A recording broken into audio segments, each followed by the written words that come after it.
Quiero volver a comenzar agradeciendo a las personas que se han suscrito, a los nuevos suscriptores del canal. Les agradezco su suscripción. Quiere decir que continúan motivados por los temas que estamos tratando. Hay personas que me han hecho la siguiente pregunta: ¿por qué, si yo no tengo ninguna complicación de la diabetes, ninguna complicación crónica o una complicación aguda, cómo yo puedo conocer que realmente tengo manifestaciones que me pueden sugerir que tenga la enfermedad y así poder evitar las complicaciones crónicas o complicaciones agudas? Estas y otras preguntas estaremos respondiendo en el día de hoy. También les quiero hablar sobre algunos elementos del tratamiento de la diabetes y de la clasificación de la diabetes muy someramente, porque hay muchas terminologías desde el punto de vista médico que son un poco más difíciles de comprender. La diabetes se clasifica en diabetes mellitus tipo 1, diabetes mellitus tipo 2, otros tipos de diabetes que son producidas por otras causas y la diabetes gestacional o la diabetes que se produce durante el embarazo. La diabetes mellitus tipo 1 es aquella diabetes donde hay una ausencia absoluta de producción de insulina por el páncreas. Tiene una causa inmunológica, puesto que los anticuerpos de la persona atacan a las células que producen la insulina por el páncreas. Este tipo de persona no puede vivir sin insulina, si necesita insulina para vivir. Generalmente debuta, por supuesto, en edades tempranas, en los niños, en la niñez y la adolescencia, debido a que hay ausencia de insulina. La diabetes mellitus tipo 2 generalmente es una diabetes que debuta después de los 35 o 40 años de edad, en la que existe una disminución parcial de la producción de insulina por el páncreas. Es decir, se produce insulina, pero no la suficiente. O también existe la resistencia a la insulina, es decir, la glucosa no puede entrar adecuadamente a la célula y por lo tanto al permanecer en sangre se produce hiperglucemia. Generalmente en este tipo de diabetes mellitus tipo 2 existen antecedentes familiares cercanos de diabetes mellitus, sobre todo madre, padre, abuelos, hermanos, tíos que padecen de la enfermedad. La diabetes mellitus producida por otras causas, ahí hay factores desde el punto de vista genético en las afecciones genéticas en las células beta del páncreas, que son las que producen la insulina. Puede ser inducida por algunos fármacos, como por ejemplo los esteroides. Puede ser también producida por alteraciones genéticas de la propia insulina. Es decir, que son otras causas que pueden provocar hiperglucemia, pero que también se clasifican dentro de la diabetes. Y esta es la diabetes gestacional, que es la diabetes que se produce durante la gestación, es decir, durante el embarazo en la mujer.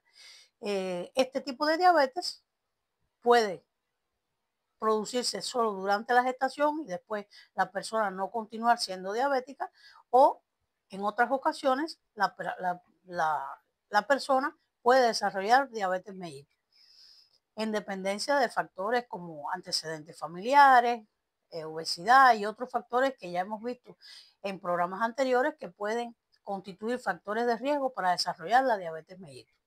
Esta es la forma en que se clasifica la diabetes mellitus.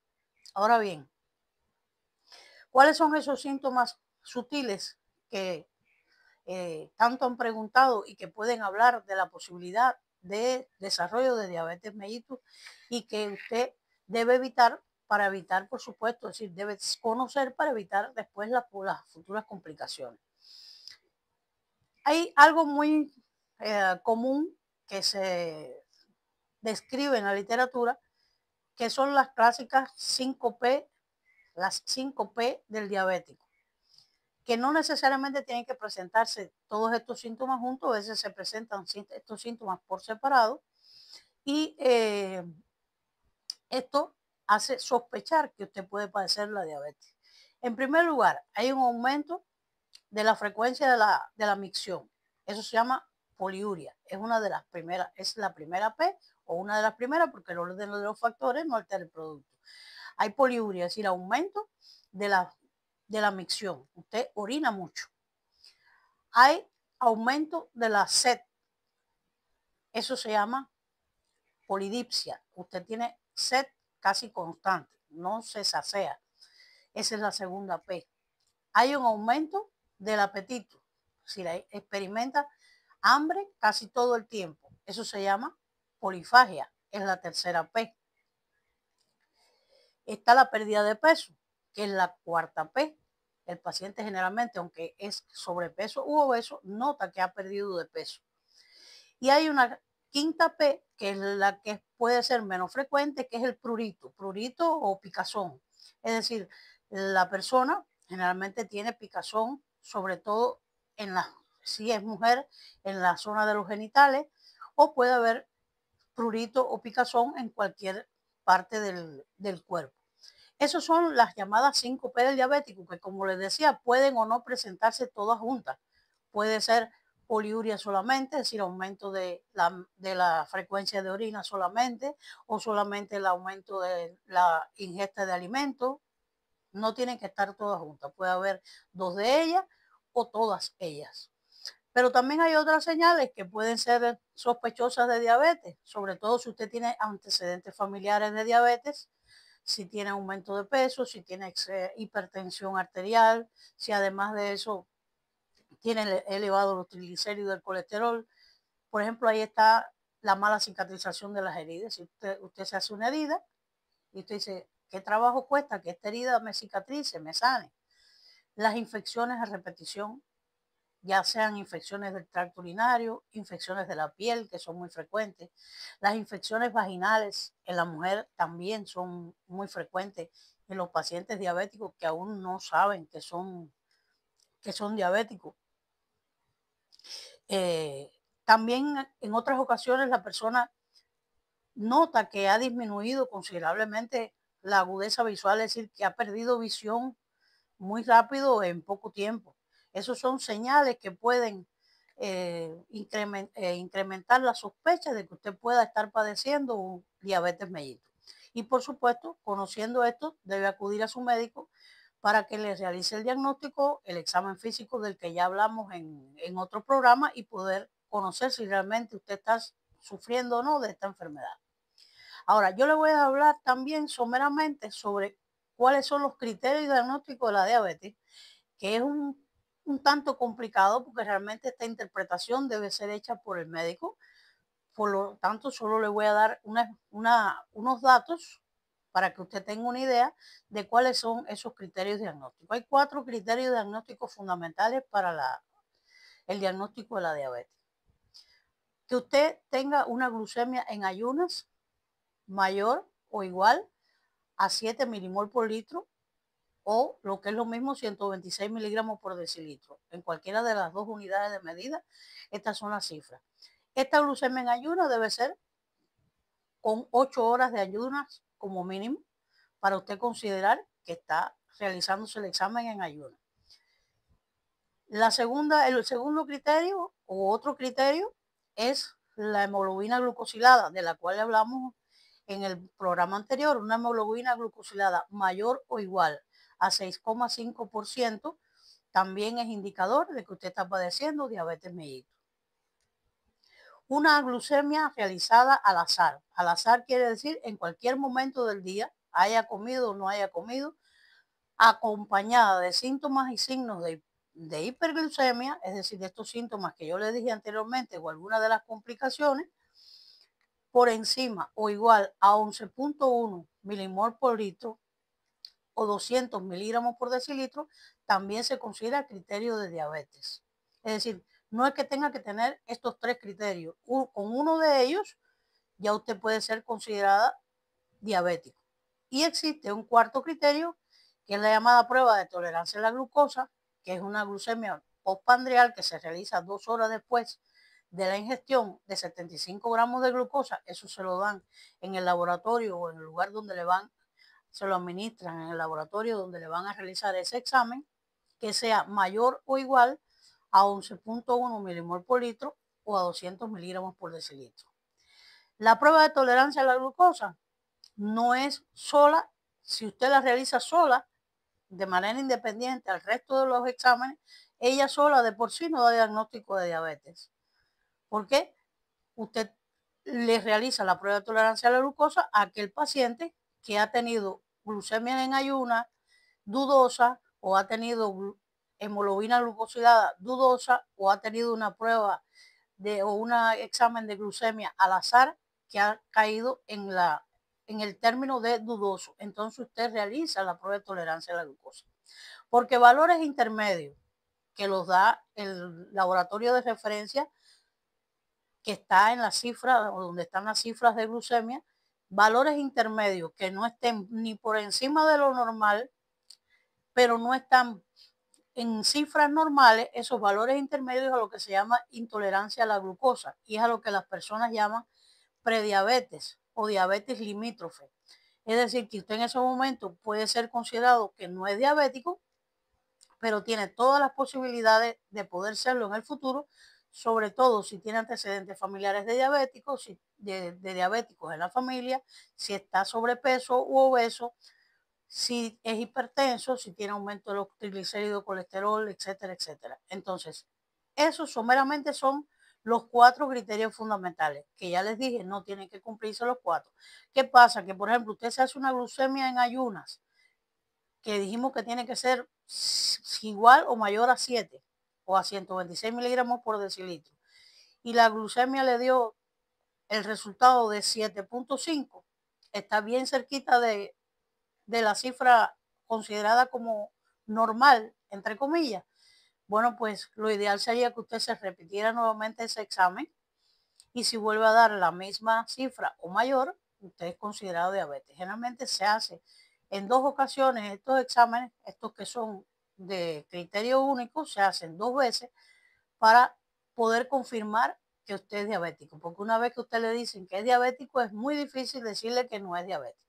Entonces hay que estar bien seguro que el médico les diga a usted que es diabético con todos los elementos en la mano. Por eso yo le decía que esto es para su conocimiento de una forma muy somera, muy superficial, porque realmente el criterio o el manejo de este tipo de conceptos es desde el punto de vista profesional con el médico que lo asiste. Ahora, ¿qué otros elementos íbamos a hablar? Dijimos que íbamos a conversar sobre algunos de los elementos del tratamiento de la diabetes. La diabetes, empezando, decirle que es una enfermedad crónica. Que esté controlada no quiere decir que usted no sea diabético. Usted está controlado porque está haciendo lo que debe hacer en cuanto a dieta y a tratamiento farmacológico y en cuanto a lo que le indicó su médico de cabecera. Pero no quiere decir que se le curó la enfermedad. La diabetes es una enfermedad crónica que se controla, igual que la hipertensión. La hipertensión arterial es una enfermedad crónica que se controla pero no se quita. Las personas a veces dicen, yo soy hipertenso crónico. Todos los hipertensos son crónicos, porque la hipertensión arterial es una enfermedad crónica. Igual sucede con la diabetes. Entonces, la diabetes tiene varios pilares en su tratamiento. Uno es la dieta. La dieta realmente en el diabético debe ser establecida por un nutricionista que complementa la labor del endocrino o del internista en el momento del diagnóstico del paciente con diabetes, porque el nutricionista tiene la cantidad de alimentos según el peso corporal que usted tiene, la talla, las cifras de glucemia y le puede facilitar a usted la cantidad de alimentos que debe comer, qué calorías tienen esos alimentos, incluso eso se le da por escrito, se imprime y se le entrega por escrito al paciente para que cumpla con su dieta. Yo solamente le voy a hacer algunas aclaraciones porque he visto que son problemas comunes o dudas comunes que tiene la población o los pacientes cuando vienen a la consulta médica. En primer lugar, la dieta del diabético no es solo no comer azúcar. Eso no es correcto. No es solo no comer azúcar. Es, además de eso, ingerir la cantidad adecuada de proteína, de carbohidratos y de grasa, que es lo que yo le digo que el nutricionista debe hacer. Es decir, usted debe de desayunar, merendar, almorzar, merendar, comer y muchas veces merendar algo antes de acostarse, sobre todo en los pacientes que utilizan insulina en el horario de la noche. El desayuno, generalmente, por supuesto, exento de azúcar, es el primer alimento de la mañana, y este primer alimento de la mañana pues generalmente puede consistir, un ejemplo sencillo que le voy a poner, una taza de leche sin azúcar o una taza de café sin azúcar, una rebanada de pan tostado preferentemente de un dedo de grosor, puede ser también un huevo hervido. Un ejemplo de desayuno puede ser ese. La merienda casi siempre una fruta. Una fruta no es que usted se vaya a comer una sandía o la mitad de una sandía completa, no. Es una fruta, una lasca, una lonja de esa fruta, una naranja, una mandarina, un plátano fruta, uno solo, una unidad pequeña, una fruta, una manzana, el que tiene acceso. El almuerzo, generalmente el plato de los alimentos usted lo puede dividir en dos mitades. Una mitad donde usted va a poner los vegetales, que le va a administrar por encima limón o aceite de oliva esencialmente. Y la otra mitad la debe dividir en dos porciones más para que ahí ponga las proteínas, los carbohidratos que usted va a consumir en el almuerzo, igual en la comida. Las cantidades, las porciones, las características, los tipos de alimentos, ya les digo, indicado por el nutricionista, que es lo ideal. La merienda de la tarde es igual que la merienda de la mañana, una fruta. En la comida es igual que en el almuerzo, toda la cantidad de vegetales que usted desee y fraccionadas las porciones de proteína, de carbohidratos que usted va a ingerir. Y en la noche puede ser un té sin azúcar, un yogur natural sin azúcar, medio vaso, un vaso de yogur natural sin azúcar, sobre todo, como les decía, las personas que utilizan insulina en el horario de la noche. Esto no es indispensable en la noche. El otro pilar del tratamiento, además de la dieta, es el cambio de estilo de vida, que es la realización de ejercicio, eliminar el hábito de fumar, la realización de actividades al aire libre, eliminar la ingestión de bebidas alcohólicas si tiene ese hábito tóxico también, cambiar su estilo de vida, tratar de disminuir el estrés, todo lo que lleve a un cambio del estilo de vida contribuye a mejorar las cifras de glucemia. El otro son los medicamentos. Los medicamentos pueden usarse antidiabéticos orales y que incluyen los antihiperglucemiantes, y se pueden utilizar se puede utilizar la insulina en el caso de que usted en un periodo de 3 a 6 meses con cambio de estilo de vida, dieta y los medicamentos no resuelva sus cifras de glucemia y no controle el resto de los patrones que controlan la enfermedad en el diabético. Por lo tanto, usted puede usar tabletas que aumentan la producción de insulina por el páncreas.